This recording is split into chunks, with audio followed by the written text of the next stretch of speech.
Next question है, cerebral palsy CP से पीड़ित बच्चों को शारीरिक अक्षमता का अनुभव होता है जो मोटर समन्वयक और गति नियंत्रण को प्रभावित करता है। गंभीरता के आधार पर सीपी से पीड़ित बच्चे को चलने, लिखने या हाथ की हरकतों को नियंत्रित करने जैसे कार्य को करने में संघर्ष करना पड़ता है। कक्षा के माहौल को ऐसे बच्चों के ज़रूरतों को पूरा करने के लिए अनुकूलित किया जाना चाहिए। यह सुनिश्चित करते हुए कि उसके पास आवश्यक सहायक उपकरण और शारीरिक सुविधाएं उपलब्ध हो। समावेशी कक्षा में सेरिब्रल पाल्सी से पीड़ित बच्चों के साथ काम करते समय शिक्षक के लिए सबसे प्रभावी तरीका जो है वो इनमें से कौन सा हो सकता है, इसको फाइंड करना है। तो इसका फर्स्ट ऑप्शन दिया है, सहायक तकनीक और उपकरणों का उपयोग करने से बचें क्योंकि बच्चे को अलग महसूस होता है। तो इसका राइट आंसर जो है वो ऑप्शन नंबर तीसरा जो है ये हो जाएगा, क्योंकि सहपाठियों के साथ समावेश और बातचीत को प्रोत्साहित करते हुए बच्चे की शारीरिक सीमाओं को समायोजित करने के लिए कक्षा के फर्नीचर और गतिविधियों को संशोधित करना चाहिए। तो इस तरीके से ऑप्शन नंबर ये जो तीसरा है इसका 16 का ऑप्शन नंबर तीसरा जो है इसका राइट आंसर हो जाएगा। नेक्स्ट क्वेश्चन है, अभिप्रेरणा अधिगम की प्रक्रिया में एक महत्वपूर्ण भूमिका निभाती है क्योंकि यह एक छात्र द्वारा अधिगम की गतिविधि को लगाए जाने वाले प्रयास और दृढ़ता को प्रभावित करती है। आत्मनिर्णय सिद्धांत के अनुसार अभिप्रेरणा आंतरिक और बाह्य हो सकती है। आंतरिक अभिप्रेरणा से तात्पर्य किसी गतिविधि में अपने हित के लिए संलग्न होने की इच्छा से है, जबकि बाह्य प्रेरणा बाहरी पुरस्कारों और दबावों से प्रेरित होती है। आंतरिक अभिप्रेरणा को बढ़ावा देने वाले शिक्षक ऐसा वातावरण बनाते हैं जहां छात्र स्वायत्त, सक्षम और दूसरों से संबंधित महसूस करते हैं। निम्नलिखित में से कौन सी शिक्षण पद्धति जो है वो छात्रों में आंतरिक अभिप्रेरणा को बढ़ाने की अधिक संभावना है? तो इसका जो फर्स्ट ऑप्शन है इस तरीके से है, हर छोटे से छोटे कार्य को पूरा करने के लिए पुरस्कार देना जिससे उपलब्धि के लिए बाहरी मान्यता को बढ़ावा मिले। नेक्स्ट ऑप्शन है दूसरा, चुनौतीपूर्ण लक्ष्य निर्धारित करना जो प्राप्त करने योग्य हो, जिससे छात्रों को सक्षमता और उपलब्धि की भावना का अनुभव हो सके। ऑप्शन तीसरा, छात्रों की रुचियों एवं प्राथमिकताओं पर विचार किए बिना सभी कक्षा गतिविधि का पर निरंतर शिक्षक निर्देशित नियंत्रण प्रदान करना। या फिर ऑप्शन नंबर चौथा दिए हैं, छात्रों को सामग्री के साथ सार्थक तरीके से जुड़ने के लिए प्रोत्साहित करने के बजाय रटने और परीक्षा के लिए तैयार पर ध्यान केंद्रित करना है ना, परीक्षा की तैयारी पर ध्यान केंद्रित करना। तो इस तरीके से इसका जो करेक्ट आंसर जो है ऑप्शन नंबर दूसरा जो है इसका राइट आंसर हो जाएगा कि बच्चों को चुनौतीपूर्ण लक्ष्य निर्धारित करना जो प्राप्त करने योग्य हो, जिससे छात्रों को सक्षमता और उपलब्धि की भावना का अनुभव हो सके। तो इस तरीके से ऑप्शन नंबर दूसरा जो है इसका राइट आंसर हो जाएगा। नेक्स्ट क्वेश्चन है, सतत और व्यापक मूल्यांकन सीसीई मूल्यांकन का एक दृष्टिकोण है जो केवल अकादमिक प्रदर्शन पर बल्कि छात्रों के समग्र विकास पर भी ध्यान केंद्रित करता है, जिसमें उनके शारीरिक, भावनात्मक, सामाजिक और संज्ञानात्मक विकास शामिल हो। सीसीई का उद्देश्य संरचनात्मक आकलन, चल रहे और संरचनात्मक आकलन अवधि के अंत जैसे आकलन के कई रूपों का उपयोग करके छात्रों की क्षमताओं और प्रगति के समग्र दृष्टिकोण प्रदान करना। यह छात्रों का मूल्यांकन करने के लिए प्रोजेक्ट वर्क, असाइनमेंट और कक्षा चर्चा जैसे विविध उपकरण के उपयोग को बढ़ावा देता है। निम्नलिखित में से कौन सी रणनीति सीसीई के सिद्धांतों के साथ सबसे अधिक निकटता के साथ ये मेल खाता है?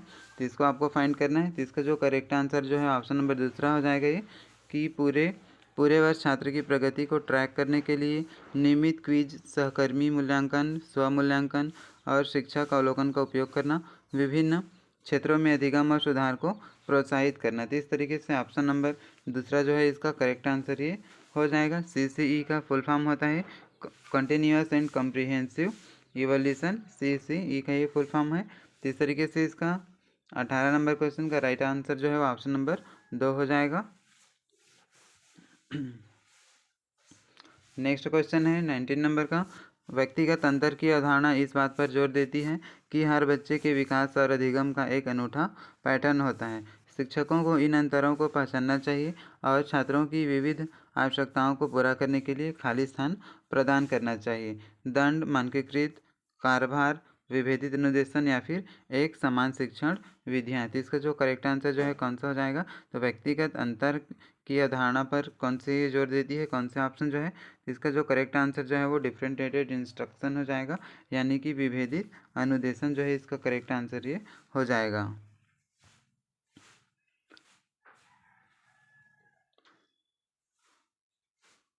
नेक्स्ट क्वेश्चन है, ये काफ़ी लंबा क्वेश्चन है, लेकिन ये इसका आंसर जो है आपको समझ के आप इसको दे सकते हैं। तो भावनाएं अधिगम में शामिल संज्ञानात्मक प्रक्रियाओं से बहुत करीब से जुड़ी हुई है।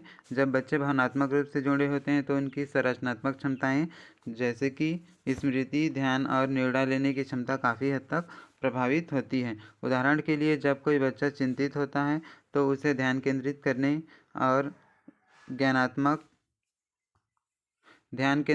और जानकारी याद करने में कठिनाई हो सकती है, जबकि उत्साह और जिज्ञासा की भावनाएं जुड़ाव और अधिगम के परिणामों को बढ़ा सकती है। भावना और संतान के बीच परस्पर क्रिया को समझने से शिक्षक को अधिक प्रभावी शिक्षण वातावरण बनाने में मदद मिल सकती है। निम्नलिखित में से कौन सी क्रियाएं जो है वो छात्रों को भावनात्मक स्थिति को प्रबंधित करने में शिक्षक की मदद करने की सबसे अधिक संभावना है, ताकि उनकी संज्ञानात्मक प्रदर्शन को अनुकूलित किया जा सके? तो इस तरीके से यहाँ पर ऑप्शन जो है वो दिया हुआ है, इसमें से आपको आंसर जो है फाइंड करना है। तो इसका जो फर्स्ट ऑप्शन है, ये इस तरीके से आप इसमें देख सकते हैं। इसका फर्स्ट ऑप्शन जो है इस तरीके से दिया हुआ है कि छात्रों की भावनात्मक ज़रूरतों को अनदेखा करना और केवल सामग्री वितरण पर ध्यान देना। ऑप्शन दूसरा दिया है, छात्रों को उनकी भावनाओं को नियंत्रित करने में मदद करने के लिए दिमाग का प्रयोग, माइंडफुलनेस, विश्राम तकनीक और भावनात्मक अभिव्यक्ति के लिए एक सुरक्षित स्थान प्रदान करने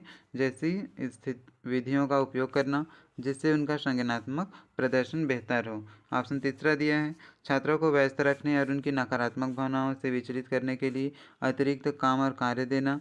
ऑप्शन चौथा दिया है, कक्षा में तीव्र भावनाओं को व्यक्त करने के लिए छात्रों को दंडित करना, क्योंकि इसे विघटनकारी माना जाता है। तो इसका जो करेक्ट आंसर जो है वो कौन सा हो जाएगा? तो इसका राइट आंसर जो है वो ऑप्शन नंबर दूसरा जो है इसका करेक्ट ऑप्शन हो जाएगा। करेक्ट आंसर हो जाएगा कि छात्रों को उनकी भावनाओं को नियंत्रित करने में मदद करने के लिए दिमाग का प्रयोग, माइंडफुलनेस, विश्राम तकनीक और भावनात्मक अभिव्यक्ति के लिए एक सुरक्षित स्थान जो है वो प्रदान करने जैसी विधियों का उपयोग करना है ना, जिससे उनका संज्ञानात्मक विकास जो है, कॉग्निटिव डेवलपमेंट जो है वो अच्छे तरीके से हो सके। तो इस तरीके से इस क्वेश्चन का राइट आंसर ऑप्शन नंबर दूसरा हो जाएगा। अब देख लेते हैं नेक्स्ट क्वेश्चन, ये ऑटिज्म स्पेक्ट्रम डिसऑर्डर यानी कि ASD। ऑटिज्म स्पेक्ट्रम डिसऑर्डर से पीड़ित बच्चे कई तरह के व्यवहार प्रदर्शित करते हैं, जिसमें संचार, सामाजिक संपर्क और व्यवहार के दोहराव वाले पैटर्न में कठिनाई शामिल हो सकती है। इन बच्चों में बौद्धिक कामकाज के विभिन्न स्तर भी हो सकते हैं, जो अत्यधिक प्रतिभाशाली से लेकर बौद्धिक अक्षमता तक हो सकते हैं। संरचित सहायक वातावरण प्रदान करने और बच्चों की अनूठी ज़रूरतों को पूरा करने के लिए अधिगम के अनुभव को तैयार करने में शिक्षक की भूमिका महत्वपूर्ण होती है। मुख्य धारा की कक्षा में ऑटिज्म से पीड़ित बच्चे का समर्थन करने के लिए निम्नलिखित में से कौन सी जो रणनीति है वो प्रभावी होगी, यानी कि कौन सी रणनीति जो है इनमें से सबसे बेस्ट होगी, इसको आपको फाइंड करना है। इसका जो इस तरीके से यहाँ पर ऑप्शन दिया हुआ है, आप ऑप्शन को यहाँ देख सकते हैं। इसका जो करेक्ट आंसर है ये ऑप्शन नंबर दूसरा हो जाएगा, क्योंकि दृश्य अनुसूचियों का उपयोग करना, स्पष्ट और सुसंगत निर्देश प्रदान करना और संवेदी अधिभार को प्रतिबंधित के लिए रोक देना है ना। तो इस तरीके से ऑप्शन नंबर दूसरा जो है इसका राइट आंसर ये हो जाएगा।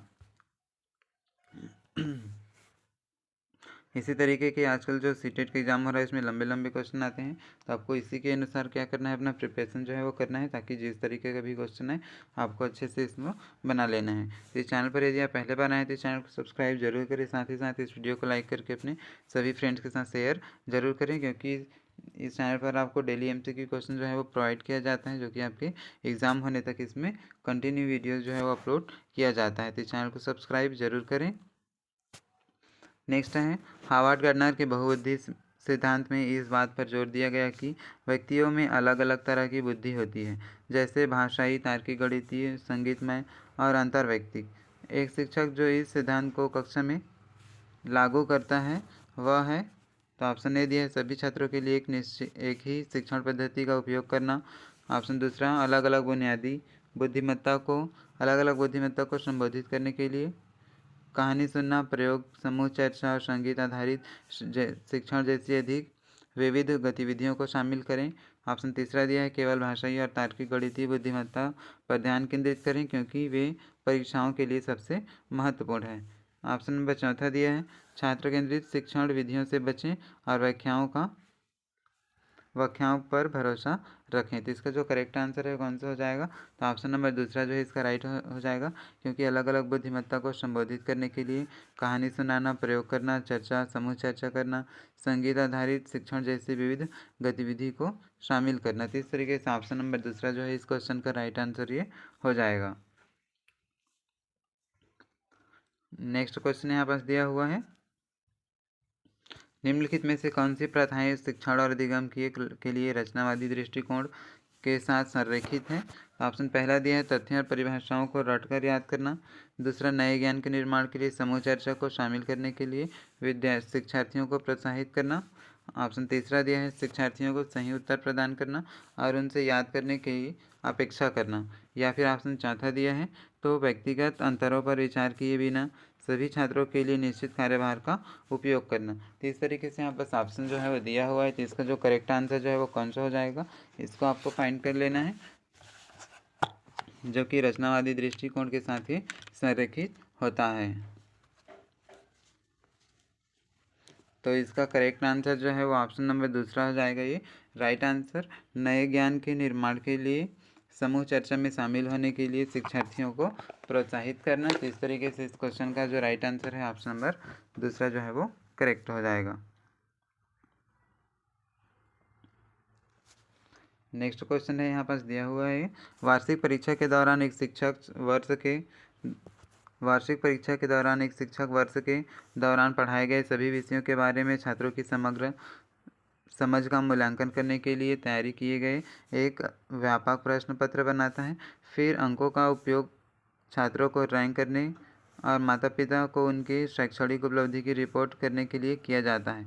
यह किस प्रकार के मूल्यांकन का सबसे अच्छा प्रतिनिधित्व करता है? तो यहाँ पास इस तरीके से दिया हुआ है। तो इसका जो करेक्ट आंसर ऑप्शन नंबर दूसरा हो जाएगा, अधिगम का मूल्यांकन, क्योंकि अधिगम हो चुका है। तो अधिगम होने के बाद यदि मूल्यांकन किया जाता है तो वो असेसमेंट फॉर लर्निंग कहलाता है, यानी कि अधिगम का मूल्यांकन, क्योंकि ध्यान छात्रों की उपलब्धियों का मूल्यांकन और रिपोर्टिंग पर होता है। तो इस तरीके से इस क्वेश्चन का राइट आंसर जो है ऑप्शन नंबर दूसरा जो है इसका राइट आंसर ये हो जाएगा।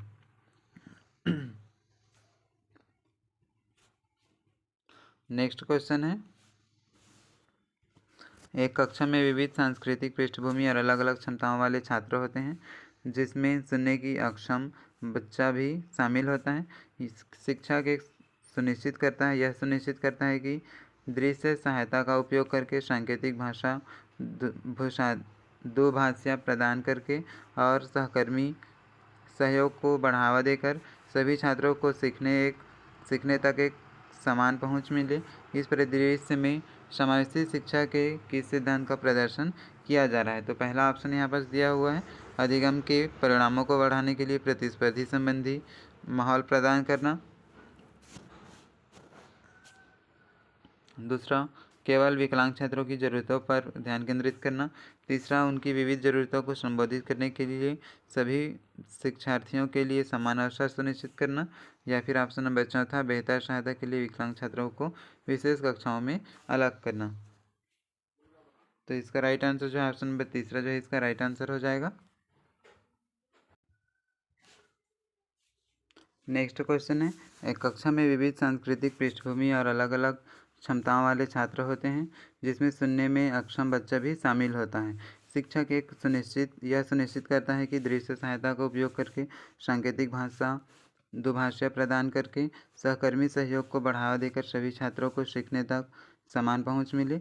इस परिदृश्य में समावेशी शिक्षा जो है किस सिद्धांत का प्रदर्शन कर रहा है? तो इसका जो करेक्ट आंसर है ऑप्शन नंबर तीसरा जो है इसका राइट आंसर हो जाएगा, उनकी विविध ज़रूरतों को संबोधित करके सभी शिक्षार्थियों के लिए समान अवसर को सुनिश्चित करना। तो इस तरीके से ऑप्शन नंबर तीसरा जो है इसका राइट आंसर हो जाएगा ये। नेक्स्ट क्वेश्चन है, एक शिक्षिका अपने छात्रों को विज्ञान की कक्षा में निम्नलिखित गतिविधि देती है। इसका जो करेक्ट यहाँ पास इस तरीके से गतिविधि जो है वो दिया हुआ है।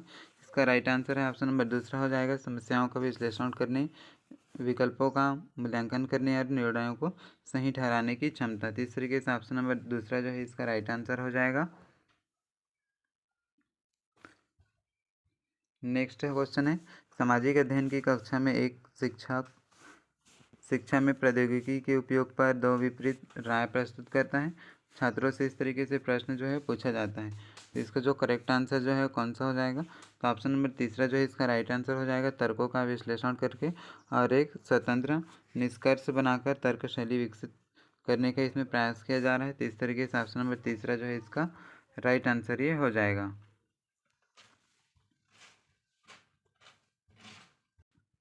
नेक्स्ट क्वेश्चन है, एक शिक्षक एक गतिविधि तैयार करता है जिसमें छात्र समूहों में काम करके जल चक्र को प्रदर्शित करने वाला एक मॉडल बनाते हैं।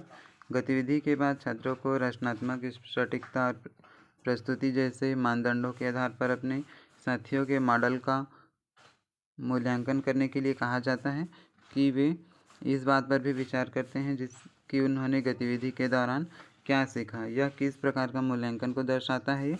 इसका जो राइट आंसर है ऑप्शन नंबर तीसरा जो है इसका करेक्ट आंसर हो जाएगा। अधिगम के रूप में मूल्यांकन, क्योंकि छात्र सक्रिय रूप से सहकर्मी मूल्यांकन और आत्म प्रतिबिंब में संलग्न होते हैं। तो इस तरीके से ऑप्शन नंबर तीसरा जो है इसका राइट आंसर हो जाएगा।